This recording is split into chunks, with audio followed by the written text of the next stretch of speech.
Welcome to the Encore Audio Archives YouTube channel. I'm Taper Dave, and this is my channel. I've uploaded hundreds of talks here that I've recorded at meetings in West LA, and I've also recorded conventions starting in 2013. I've got a bunch of those up. And Walt and Mary Murray, the original owners of Encore Audio Archives, started the company in the 80s, and Walt recorded Joe and Charlie's and a bunch of stuff down in Vista, California. My sobriety date is June 20th of 1994.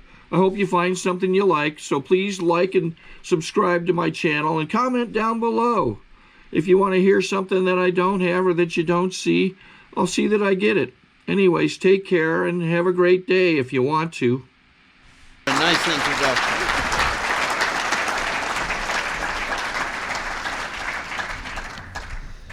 Well, good evening, everybody. My name's Sandy Beach, and I'm an alcoholic. Hi, Sandy. It's a pleasure to be here tonight. Congratulations on your 25th convention. That's a wonderful thing, and I agree with Hollis that you ought to get to as many of these things as you can. He made me think about, in my early years of sobriety, my dear friend Hal Marley. Every year he would say, and we're in Washington, D.C., and he would say, "Are you going with me to the Bill Wilson dinner in New York?" And I would go, "No, I don't have enough money." And then the next year, and the next year, and the next year, "No, I don't have enough money." You know, it's not that far from Washington to New York, but I didn't have enough money. And he said, "You know, he's going to die someday, and you're going to really regret that you never met him." Guess what my biggest regret is today? That I never got up there, and 7 years after that started, Bill passed away. So go, and there's just things happen at these anniversary convention, whatever you want to call it. It's just it's an accumulation of the energy, and it's quite amazing the effect that they have on even old-timers that have been coming around a long time. You are very surprised sometimes that you walk home very moved by something, and you think about it for years. So I agree that this is a great thing that we have these events, and I'm glad I was invited, and I'm with some of my favorite speakers. God, you know, you do this long enough and you cross paths, and sometimes it'll be 4 or 5 years I won't see Clancy, and then, gee, now we're together 3 weeks ago, I think, and it's always a great pleasure. And Dick and Peggy and I all got sober in D.C., and we went to the same meetings in our early sobriety, so it's fun reminiscing with them, and so I'm delighted to be here tonight. And my sobriety date is December 7th, 1964, and I've had the same sponsor for all those years, so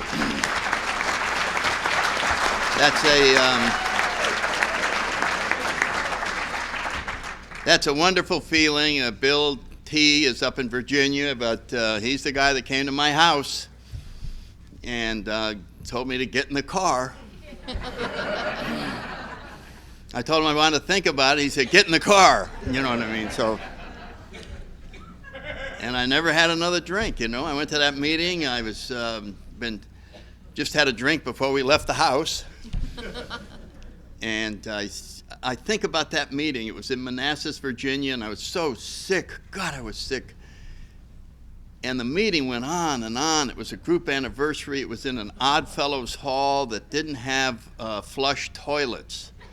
And you had to hold your breath to go to the bathroom. You did big breath and run in and hope that you could finish before you had to take another breath. And everybody was so happy, and I've been sober like 6 hours, and I'm not happy. And then they had a square dance, and they're playing fiddles, and then they had turkey and ham, and the thing goes on for like 5 hours. And I was trying to run away, but it was so isolated out there, there was nowhere to run. It was winter time. It was sort of almost freezing rain, you know, one of those nights, and I would go to the door and look around, and there was an Al-Anon lady named Betsy Lynch, and I got to know her and her husband very well after that. And she came up and must have seen me standing out there just looking, And she put her hand on my shoulder and said, "It's going to be all right." And it was as if God had spoken to me, because I felt it all the way to my soul. And I just turned around and went back in. And something, it was almost like, oh, good. And I just went back in. So you never know when you're going to be touched by an angel and have these things. It's funny, you can't see the solutions to your problems when they are being solved spiritually. But you just have to take everybody's word that they're being worked on. So stop worrying about them. They are being worked on, and then it'll be disclosed to you what the solution looks like. And most of the time, the solution looks like this. You know, I forgot to worry about drinking last week. How the heck does that happen? You've obsessed about drinking all your life. You go to these stupid meetings. You know, what is all this? And then all of a sudden you forget to obsess about drinking. That is a spiritual solution. That's exactly what they look like.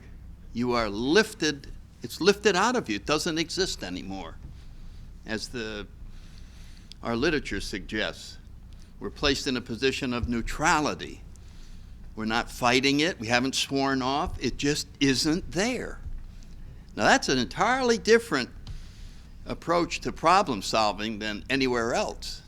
It just gets lifted out. So there may be a lot of things, if you knew, that are bothering you. You're going to have to trust us. They're being worked on as we speak. So let them go and have a wonderful weekend. And then report back 3 months from now.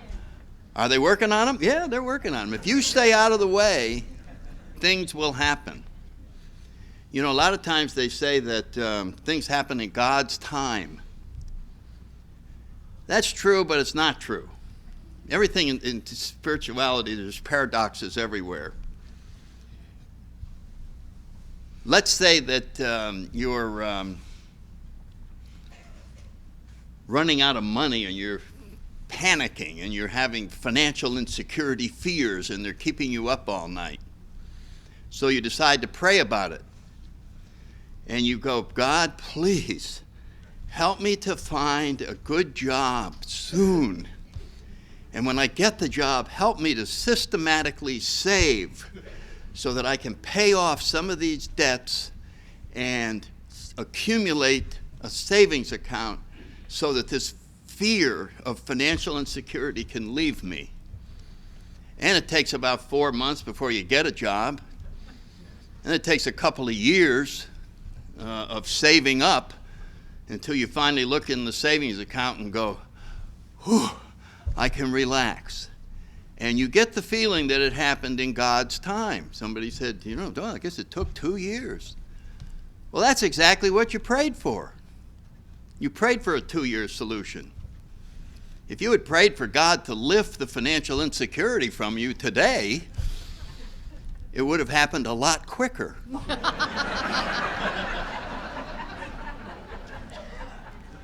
In other words, the problem wasn't money. The problem was, I'm worried about it. And so we ask that these be lifted from us. And then, as we find out, when the fear is lifted, we can operate at the intuitive level. And all kinds of ideas about where to look for a job, or you just get guided, and you probably get a job much quicker. And besides that, you're not worrying about it while you're going along.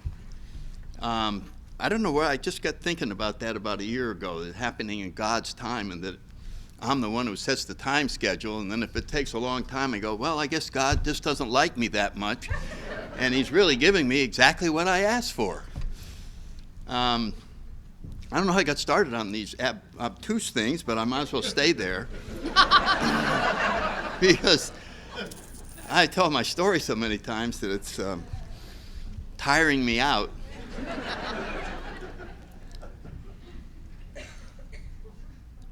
The other one that fits in that category is this too shall pass.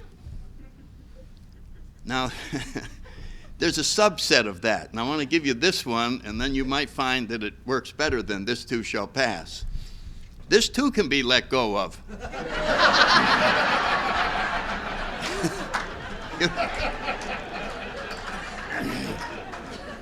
You get a death grip on it, and you go, I wonder when this is going to pass. I guess it's going to happen in God's time.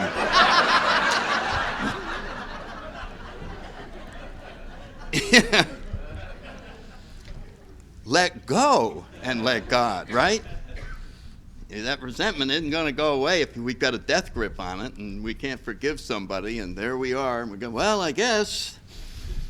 So some of these things, I don't know, I just get thinking about them. As a matter of fact, this week, we were at a meeting, and somebody was reading out of the 12 and 12 and the 10th step, the spiritual axiom. And the way it's worded in there, it says, I think it says, there is a spiritual axiom which says, if someone is disturbed, no matter what the cause, there's something wrong with them. Well, when you look at that, it looks like it's referencing something. You know what I'm talking about? It says there is a spiritual axiom. So somebody said, where did that come from? So then started the search. You know what I mean? People are on Google and they're going all over the place and never did find it. So if somebody finds it, let me know. I'd be curious. But one of the places that I thought it might be was in William James and the Varieties of Religious Experience. I said, you know, there was a book that Bill was reading, and I got a copy of that when I had a couple years sobriety, and I remember reading it, or reading at it. Let's be honest. And it was a series of lectures. This guy was brilliant. God, he was smart. And he was given, I think, about 30 lectures in Scotland. And, you know, that when Europe was the center of all intellect, and the Americans occasionally would go over there to give a lecture, and that was a big deal. And he was talking on spirituality and psychology, because his specialty was psychology. Anyway, he gave this long stuff, and so I'm looking in there, and I can't find it. So then I started really reading it, and I said, this guy is really smart. And it was fascinating to watch how he was trying to merge the worlds of spirituality and psychology.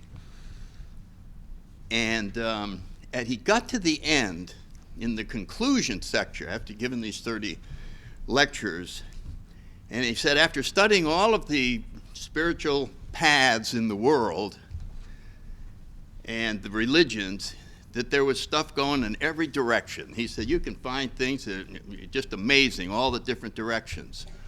But they all had two things in common. And boy, if you want to see the program. And he narrowed it down to 4 words. And I just think it's just amazing. So I'm going to share those with you. And he said, there was 1 and then 2 words, and then 2 and 2 words. And the first one was an uneasiness. That was 1. 2, its solution. And that was what the whole deal was, that they would say to a person, an uneasiness, as he described it, was that man or woman in their natural state had a sense that something was wrong. And that wrongness, or that sense that something was wrong, could be fixed by seeking the higher powers of the universe. And so that is really what the whole program is addressing that sense inside of us that there's something missing and there's something wrong and that I don't fit in and I don't really do that. And alcoholics seem to have that in spades. And it seems like that would be a liability. Boy, I really have that. But when you look at Dr. Young and what he was to say about that, what he's saying is that all people have this uneasiness, which is really a longing for completion or a longing for God. And alcoholics have it in spades. And so one way of describing the disease of alcoholism is that we miss God more than other people. And alcohol appeared to fix it. And we were so overjoyed by that. For alcoholics, I sometimes think drinking is a spiritual experience. It's the closest thing I ever had till I got here in Alcoholics Anonymous. There was this sense of being a complete person and being united and being part of the universe for the first time. And as soon as the alcohol wore off, it was gone. And I was back with the emptiness and all that. So I realize now why Bill was so added that book into the references of where he got the program, because it was very good. So now I'm starting to reread that and having a lot of fun with it. Let's see, before I get going, the other thing that was on the back of my mind was I was up in Savannah for New Year's Eve and had a wonderful time. I see some of the Savannah guys here, and I had a great time. And I came back from that, and I started thinking, what do you do every New Year's? We make resolutions. You remember that? You got to make resolutions. And so I was thinking about a story about a sponsor and the person he's working with. And the kid comes up and says, I've made some New Year's resolutions. He said, oh, really? What are they? Well, I'm going to lose some weight. I'm going to take off some weight. I'm going to join the club. I'm going to work out. I'm going to take off some weight. And I'm going to get a better job. I'm going to start going to school, and I'm going to get a better job. And his sponsor went, well, that's wonderful. I'm so happy for you. Did you make any spiritual resolutions? No, I didn't make any spiritual resolutions. Well, why don't you go ahead and make some and come back and tell me about them? So he thought he'd use it as a training program for his pigeon. So he came back a couple weeks later and he said, did you come up with any spiritual resolutions? Yes. Yes, I did. I wrote them down. So he read them out and he said, I resolve to be more understanding and to listen more at home with my family and my wife. And I resolve to read more spiritual literature and try to become more spiritual. And I resolve to become more generous in my giving. And I resolve to do more service work.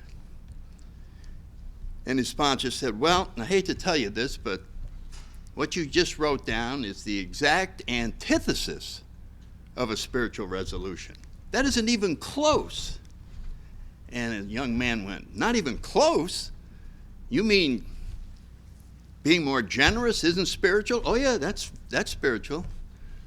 Well, and being more understanding and listening, oh yeah, that's spiritual. And you went through all of the things. Yeah, that part's all spiritual. Well, he said, what is it? The word resolve? Resolve is a bad word to you? No, that's a great word. Well, then what is the problem with my resolutions? The first word. The first word is the problem. I. You are going to become spiritual on your own. Is that what you're saying? Spiritual means of the Spirit. So a spiritual resolution is, I'm going to ask God to make me more generous. I'm going to ask God to make me a better listener. I'm going to do all this. And I got thinking about how much our ego enjoys sliding God out of the picture, even when we're talking about spiritual matters. You know what I mean? Why drag God in? When I can become quite generous on my own. Now, I don't know if you ever had, Bill writes about when he's doing the 12 and 12, sometimes when you refuse to pray, and I think he had that depression that preceded the writing of the 12 and 12, and so he's talking about his own experience. And I think I've had that where I just, I'm not going to say my prayers tonight. I'm going to bed. I'm too tired. And sometimes my ego hears this, and it rescues me. So don't worry, I'll say a prayer for you. So this is what an ego prayer might sound like. Oh, heavenly spirit of the universe, please help us to become fearless. Take away all of our fears and our shortcomings. Make us a loving creature. Make us generous. Make us living in harmony with everything about us. And please do it as soon as you can. So that the second that gift is bestowed upon us, we can get rid of your sorry ass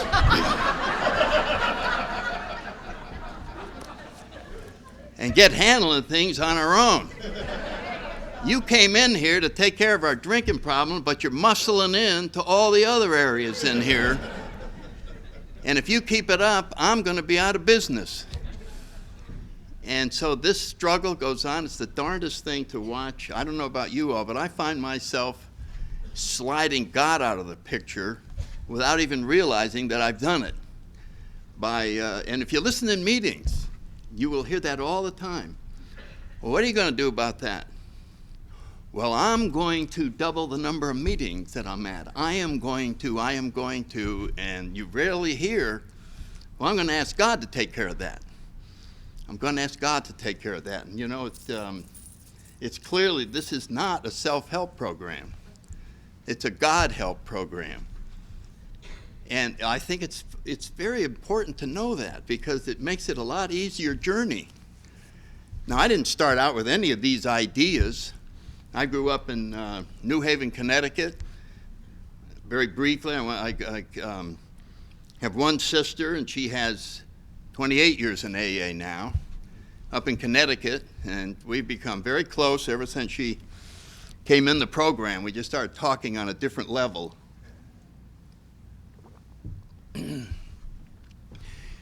And I was brought up in the Catholic Church. When I was 7 or 8, I had a spiritual awakening, all on my own. I was sitting in the front pew, terrified. My sister was sitting next to me. She thought it was cool. I thought the nuns were like Nazis, and that there was nothing but trouble for little boys like me. And it was just, boy, I was nervous about this church stuff. And I was looking at the crucifix, staring at it, and it was looking at me. And I was just looking and looking. And then it was almost like it spoke without saying anything, and it just said, "Little boy, do you see this crucifix?" And I said, "Yeah." Sorry to interrupt your viewing. Taper Dave here. Just wanted to take a second to ask you to like and subscribe to my channel. Let me know if you like what you're listening. I've got some very good talks here, and this one's a great one. Just curious, do you think this is better than Zoom? Tell me what you think. Well, this is what God did to his only son that he loves.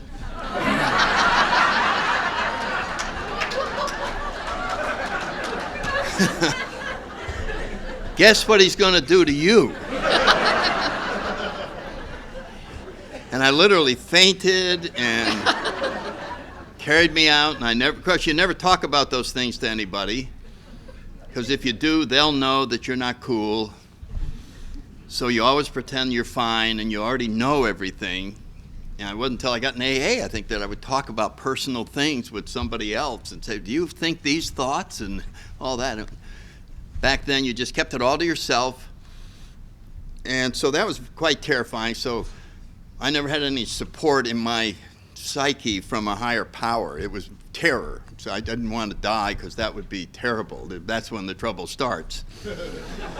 I figured just live as long as you can and then go. So, you know, life was not really fun in that sense. So I was going on and on, good student, pretty good athlete, went to a little prep school in New Haven that fed right into Yale University. Still hadn't had a drink. I'm going to get high grades. Don't know what I'm going to be. Still don't. And I'm down there, and everybody's going, "You ought to drink, you ought to drink. You're in college. Why aren't you drinking?" And, "No, I'm going to wait. But it was just the sense of all these important guys that came from all over the country to my hometown. And they all were rich and handsome, and they all knew what was going on, and I didn't. And it was just, the pressure was very, very high, and I was at a social event. tried to introduce myself to these people, and I couldn't, because as I went up to talk to them, they would look at me and talk with their eyes. And you know how people can do that. And they just looked at me and said, "We don't want to know you. Stay the hell away from our little group. Don't come near us." And I would just make a detour, like, actually, I was going to these guys, and then they saw me coming, and they did the same thing with their eyes. They just went, "Don't you come over to this group. We already have enough friends. We certainly don't want to know you." Now I'm sweating and just walking around in that little room, and they had a bar there, and I said, "Maybe I will try a drink." My roommate said it'll make you feel wonderful, so I had one, two, nothing's happening. I'm on the third one, and this is how I remember it, and I said this in every talk. I turned around to leave, and it was as if those 30 mean guys had left, and they were replaced by 30 of the friendliest guys I've ever seen. I looked in their eyes again, and they were saying to me, "We would give anything to know you." And I could feel it. I felt them just drawing me, and it was competition. Where should I go? Everyone in this room wants to be my best friend. It's like, So I just pick a group. Who cared? I was now a wanted person. I was part of this universe. I was a brother to these hostile people. They were now loving people, and it was wonderful. And I walked over, and as I walked, I felt stronger and more sure of myself. And I agreed with them that they were lucky to know me. And there was a transformation of the world that I lived in. And I've only been drinking 25 minutes.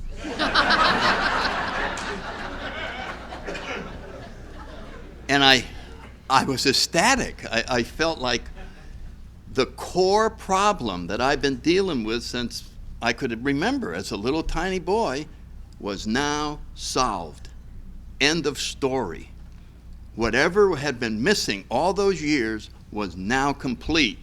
And I was so happy, I thought I should have started drinking in grammar school. I was just like, whoa, is this wonderful? So then I had, 25 drinks and all that, and got sick and dying and lying on the bathroom floor the next morning and just splitting heads and all of that. And I got on the bed, and the thought occurred to me, "Are you going to drink again tonight?" And it took about a half a second. Of course. Right in the middle of all that pain. And it was as if I said, "This killer pain is a small price to pay for what I had last night." Because what I had last night is the ultimate answer. So that's an alcoholic. When you are making a decision like that and you haven't even been drinking for a full day yet, that what alcohol gives you is worth any amount of pain. And that's why alcoholics are willing to go all the way down to the Texas State Insane Asylum or places of that ilk, is because of what we get from it. Willing to pay any price because what I got was so remarkable. And the non-alcoholics don't have that transforming spiritual making ourselves complete as human being experience, and so they couldn't possibly connect why we would be willing to throw up blood and keep on going, and they never will. So it's just that what it does for us is so different than what it does for other people that we're willing to pay a hell of a price in order to stay in that state, because every time I stop drinking, I'm back in I'm not complete. My creativity is gone. My anxiety returns. Now the people intimidate me. Everything is threatening. The world is not in Technicolor anymore. It's in black and white, and it's very painful, but not to worry. In 2 hours, I get through work, and I will be at the bar. And then I'd go in, and I never said this to the bartender, but what we were really saying is, I have a problem. What's that? I'm sober. That's my problem. You got something back there to help this problem of being sober? Yeah, I got something. You have 3 drinks and you're going to be back in the great world. And that's what it was. I just go 1, 2, 3. And my problems were removed. I would come into a bar with so many worries you couldn't imagine. I had the financial worry. I can't pay the rent. I got to study this. 3 drinks later, you could ask me, how you doing? I'd go, is it a great world or what? What about all those problems you have? What problems? They're not bothering me? Well, I thought you didn't have all the rent money. Hey, that's tomorrow. I live a day at a time, man. This is now. Hey, bartender, set them up. Might as well spend the other half of the rent money. I may not even need the place tomorrow. You know, there was that freedom to live in the now. It was just wonderful. So we really had a lot of experience with something that we later learned in Alcoholics Anonymous, which is that there's one solution for all problems. That's what the AA teaches us. There's one solution for all problems. You have to get closer to your higher power. Bill calls it more spiritual growth. You find that all throughout the big book. You know, after you've been around a while. Now this is happening. What should I do about that? Well, you have to grow more spiritually. If you grow more spiritually, that problem will be lifted out. And so, God, it's always the same thing. No matter what it is, it feels, you know, because you have these different problems, and then your ego goes, okay, this is not a spiritual one. Let's handle it ourselves. Otherwise, he's dead. You know what I mean? And it just wants to keep jumping in. Keep God out of this. This is something you got to do on your own, baby. Here we go. And so, you know, they go, well, it couldn't be one solution for all problems, but that's what it was before we got here. I never remember having a problem where I said, well, here's a problem I won't be drinking over. I'm just going to sit here stone cold sober, shaking and quivering, and handle it. When I didn't know what to do with a problem, I knew I would find the solution shortly in the kitchen. Hey, I just got a subpoena in the mail. What the hell do you do with a subpoena? I don't know, but I will shortly. Remember that?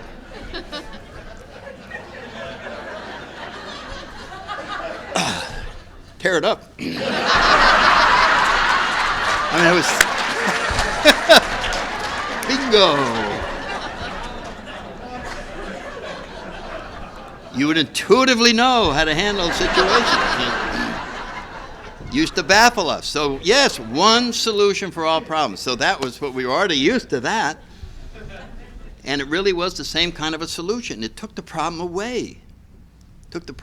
And it got us calm, got us peaceful, and then we could think a little better. The problem was we kept on drinking. If I just stayed at 3 drinks, somehow if you could stay at the 3-drink level, but I was never able to do that, so I went from the lovingest person on the planet to whack over the head with the bar stool guy, you know. And anyway, that was my drinking. I got out of school and I became a Marine fighter pilot. I loved it. It was the career, and I lost it after 14 years due to my drinking. But I sure loved it. It was the greatest, and I still love to go to the Pensacola Museum of Air over there and look at those planes and hang around. I'm sponsoring 2 Marine colonels. I just love to talk about the Marine Corps, and it's a deep regret that I didn't get to finish that, but that's neither here nor there. And in that environment, my disease progressed to where I was getting into F-8 Crusaders, which is a pretty high-performance plane, in withdrawals. And it's because I wouldn't drink for 8 or 9 hours, and I was in the advanced stage of alcoholism. And so I would start shaking and just quivering almost, and my peripheral vision would go away, and I wouldn't be sharp, and I'd be just panicking, and I'm taking off. And I'm just flying. I'm going to go ahead with this. And I didn't crash or have anything happen, but I almost had a lot of things happen. And it got so bad that I went to the flight surgeons and told them what was happening, and they almost freaked out. And they there was no alcoholism as a disease in the Navy in the early 60s. So you had to be diagnosed with something else. So they sent me down to Pensacola for 2 weeks. I was studied by all the doctors and put through all kinds of tests, and they couldn't find out what was causing these episodes in the planes. And so they left it up to the psychiatrist. And, you know, when you think about it, it's absolutely ridiculous because I'm in there, my hands are shaking, I got high blood pressure, I'm very disoriented, my eyes are bloodshot, I'm covered with clammy sweat, and I reek of alcohol all the time. It's just coming out of my pores. So it was quite obvious that my problem, as they diagnosed it, was a childhood fear of flying that suddenly surfaced after 14 years of flying. So I went back to Cherry Point, right up the street here, and waited. It took about 3 months. I had a regular commission, so I was a career officer, so they're going to give me a new specialty. And it killed me that they took away jet pilot. You know, that was my deal. That's who I was. But at the end of 3 months, I got orders to go to Glencoe, Georgia, to air traffic control school, and I became an air traffic controller. And somehow I made it through the school, which is a very hard school. And when my last year drinking, I was in charge of an air traffic control unit in Japan.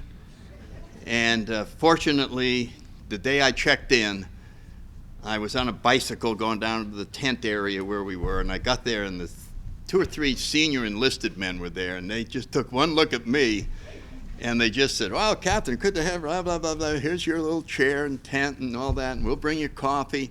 Sir, we don't think it would be a good idea for you personally to control any planes.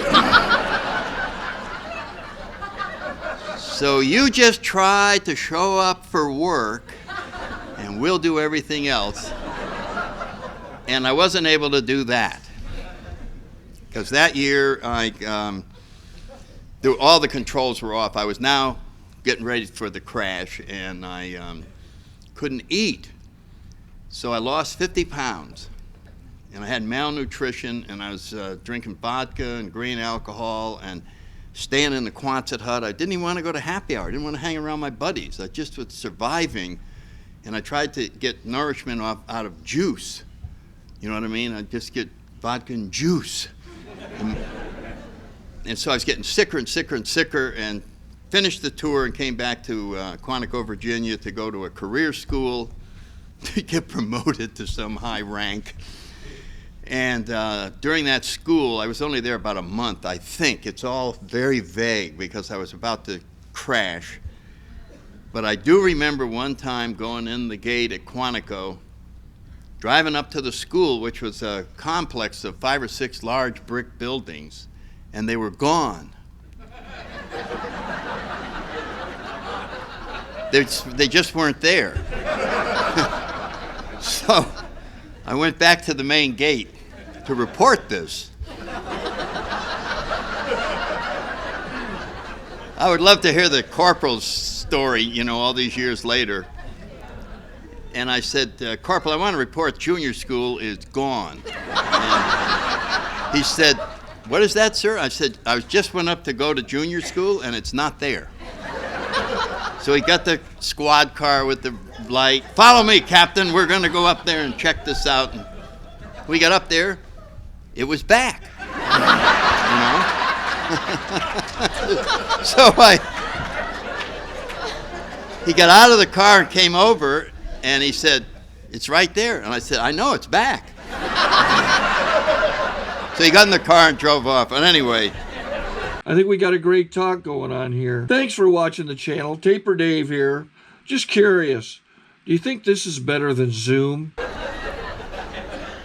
probably a week later in that school, I had a grand mal seizure and bit my tongue, and they put me in the hospital. And 5 days later, I had the DTs and saw the CIA was trying to trap me and lock me up forever. It was really scary, and I must have freaked out, and they put me in a straitjacket and locked me up for 6 months in the mental ward. He is probably the smartest man in AA. And so that was where I got. And out of there came an AA meeting. Somehow AA, the Bethesda guys, read F. They talked their way in. It's because the Navy, they didn't have any alcoholics, so we don't need any AA meetings. But he must have convinced them there was a couple, and there was 3 of us. And then the rest of the guys who didn't like the alcoholics being in there with them because they didn't consider alcoholism a legitimate mental illness like they had. So we were kind of making them look bad by association. So anyway, I got to the meeting, and I thought it was a wonderful thing, but I didn't think I had a problem. And when they let me out, my career would be over if I took another drink, and I started drinking, smuggling vodka back into the nut ward, and that's when I called AA on Pearl Harbor Day, and my sponsor grabbed me, and haven't had a drink since. He just took me to that Sunday meeting, and that started this journey, which in the beginning is really surviving off of the spirituality of the other people.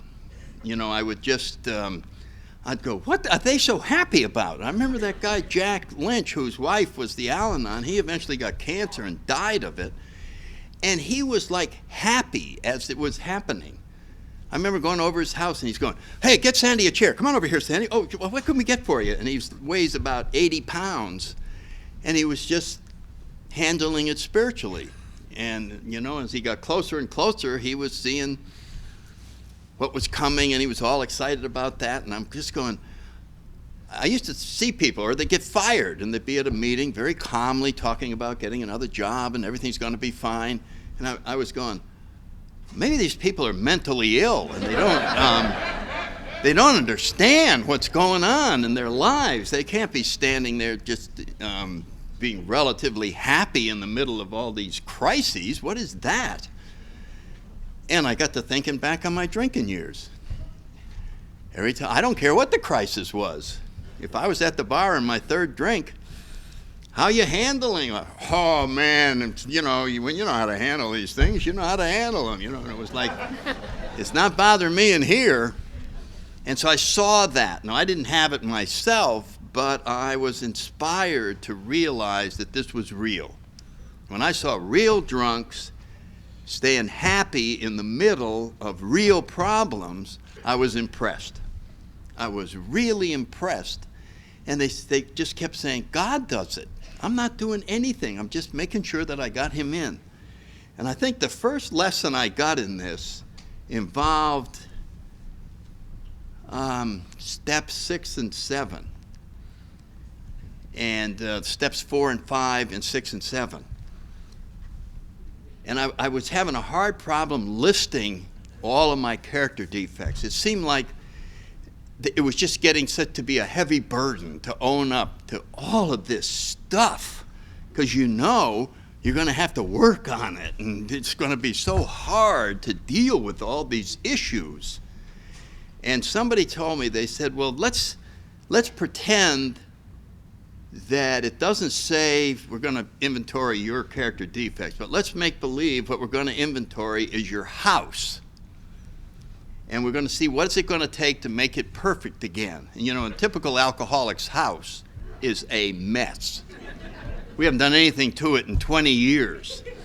So somebody came in and they said, I want to know every single thing that's wrong with that house.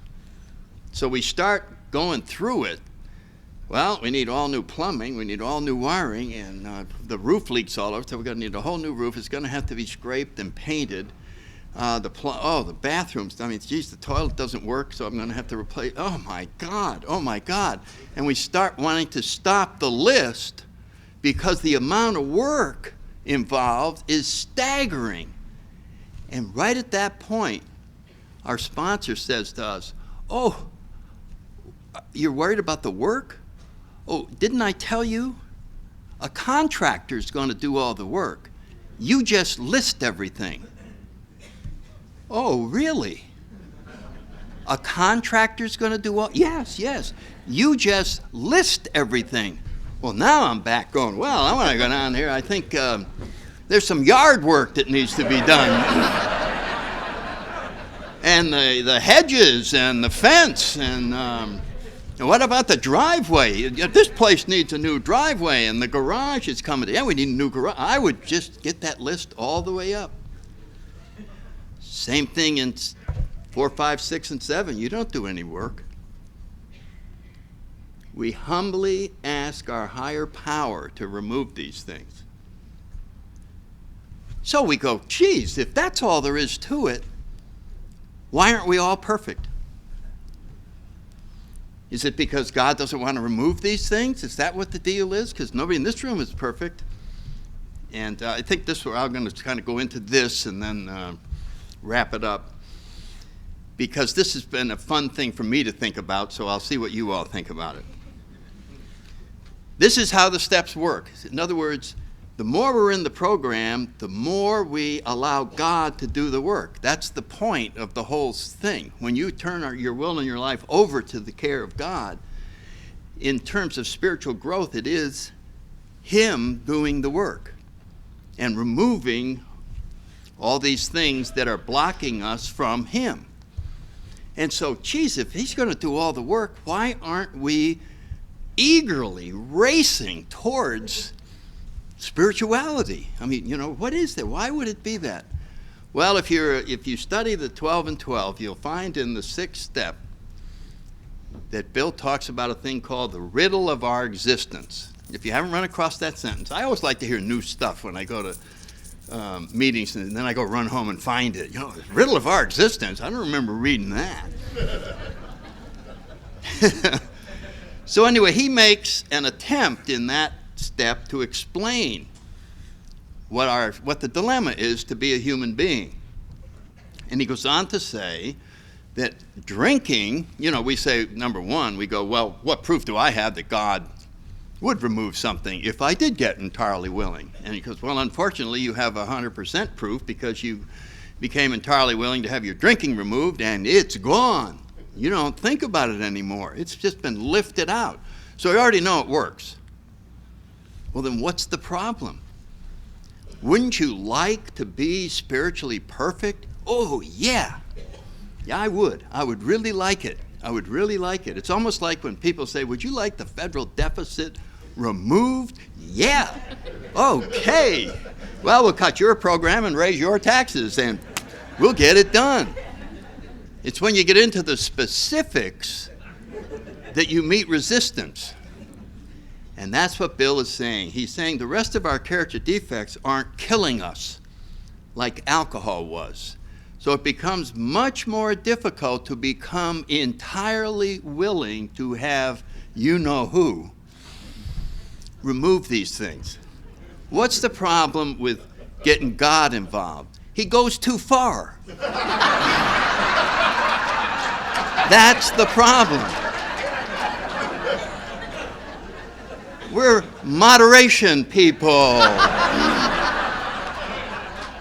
I'd like some spiritual growth.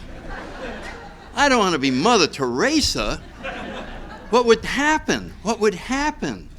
I mean, my selfishness takes over. Don't let him take you that far.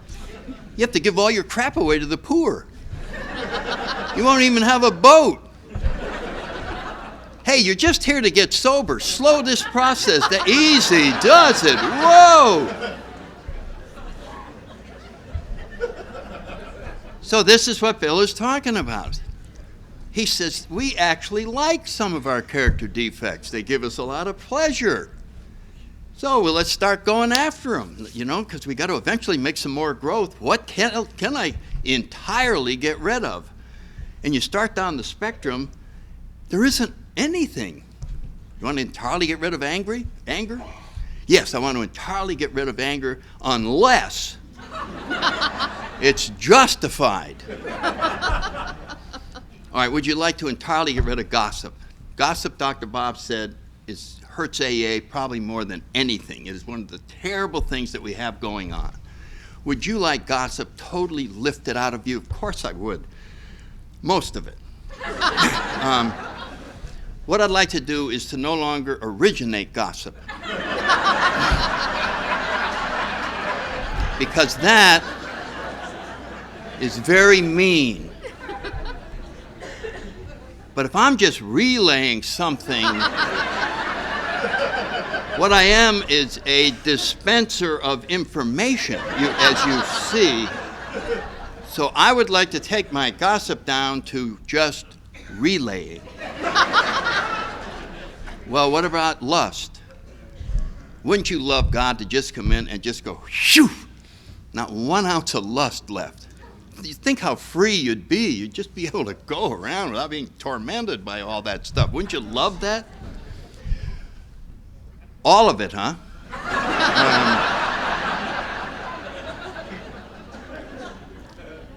Is that like when you're dead?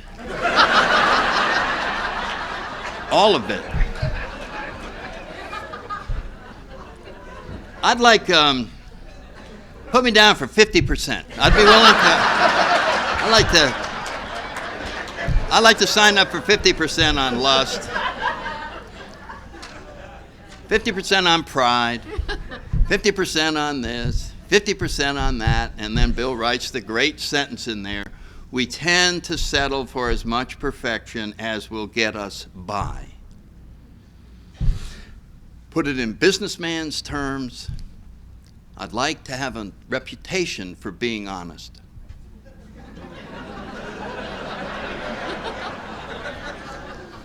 But a guy has to reserve the right to save his business. So I'd like to just be dishonest occasionally. So what we have is a very difficult process here to muster the entire willingness to get rid of anything. And this is the measure of our spiritual growth as we go along.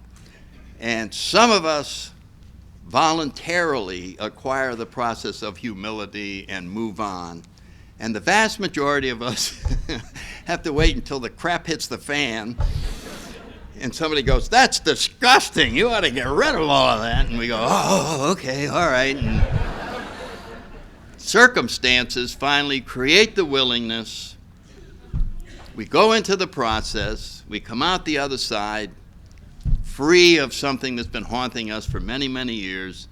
And guess who jumps center stage to take credit? Our ego. Yeah, I finally decided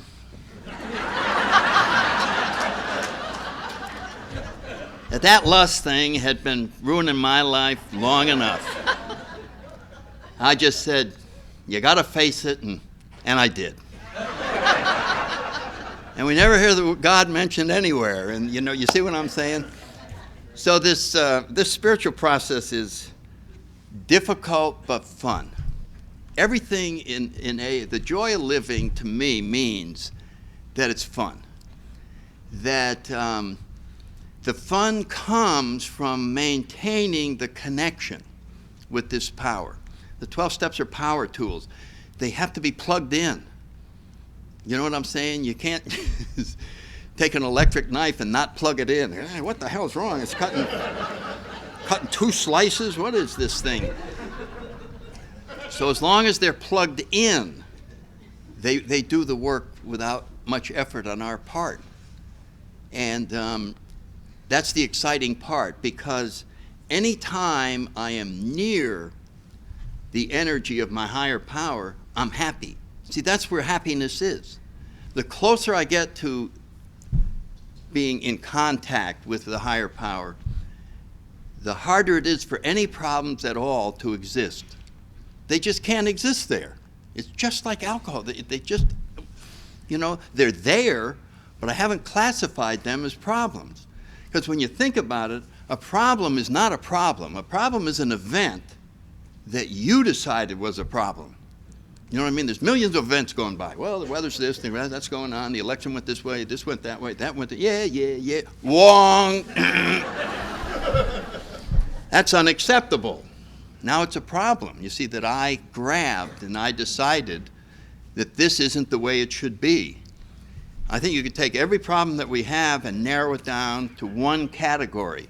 It's not going your way. So when we take this process of the 12 steps and we turn our way over to our higher power, then nothing can not go our way, because there's nothing for it to be in conflict with. And this is what a happy life is all about. It is in total acceptance of everything that happens. Yep, that's fine with me. That's fine. That's fine. Well, how could it be fine? You just got fired. I know, but it didn't take me away from my higher power. My higher power is already looking for another job. I'm taking a week off. I'll be back. I can go to the conference after all. Yay! It sounds irresponsible in the material world, but it makes eminent sense in the spiritual world. It makes eminent sense to live life with that loose garment, with that realization that we're being taken care of already. Chuck Chamberlain used to talk about that. It's not your job to take care of yourself. That's God's job. Your job is to do his work. And I remember going, Chuck, you're not serious, are you? I mean, that sounds great in theory, but you couldn't really be serious, are you? He said, yes. Okay. So I really try to get in that energy level. If you're new, a lot of this, I don't know, maybe it didn't make any sense at all, but I hope that you heard out of it that you are in the middle of an incredible solution. You're going to be taken. It's not your job to figure out your life or to figure out where you should go. Your job is to be guided. So there's only one question that you should ask for the rest of the time you're in AA. What should I do next? That's it. In the beginning, you ask your spouse, okay, what do I do next? Well, we're going to work on step 2. Okay. And then your job is to see every 3 months whether these results are better than when you were in charge. And I think you're going to be absolutely astounded. At first, your ego won't want to concede that it really is better. Well, it may be better, but I didn't do it, and I don't like the fact that I didn't do it. You know what I mean? And so as you get guided and you realize the more that you rely on something other than yourself, the happier you'll be and the better results you'll have in your life. The plan that you can think up to make you happy won't work. Happiness only lies in being near our higher power, because that's what was missing from the day we were born. And that's what the AA message is to just stay close to this solution, and as long as you stay in the solution, problems have a very hard time getting in there. They just go, where's the doorway in here? I want to go in there and bother that guy. And there's no way to get in, because we're in that solution. So if you're new, I wish you Godspeed. Stay guided. Stay in the center of AA. You can't fall off the edge. And you will be up here reporting the miracle in the very near future. Thank you very much. Oh, boy. Well, we made it. So have a good day if you want to. Thanks for listening. Okay, this is how I prepare my drone for launching. I like to do it inside the cab of my truck so I'm not standing outside in the weather. To install the joysticks for control, up and down, right and left, powered on. I have an Android phone that I use to connect it to the drone with. And it's actually controlled through the iPhone, through an app. Oops, wrong way. It's actually controlled through the iPhone, or through this Android phone, through the app. It's actually controlled through the Android phone, through an app, and you connect it through this short connection right here.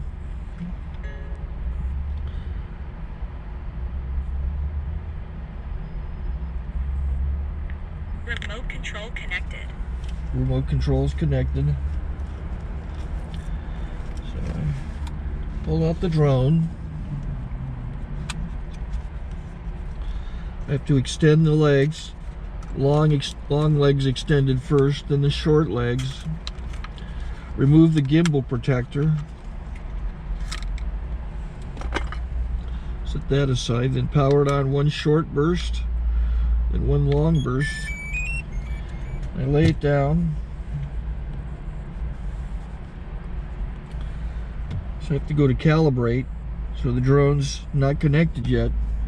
It shows you here as this drone gets disconnected, even though the remote's powered on. So the drone has to establish it's connected. So I go into the app to calibration mode. First I'll calibrate the remote controller. Start calibration. Out, in, oop, out, in, up, down, and then this little wheel is to control the gimbal. So it's calibrated.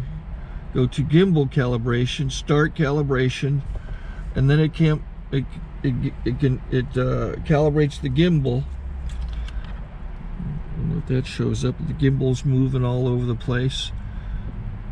Changes, you can see it on the video.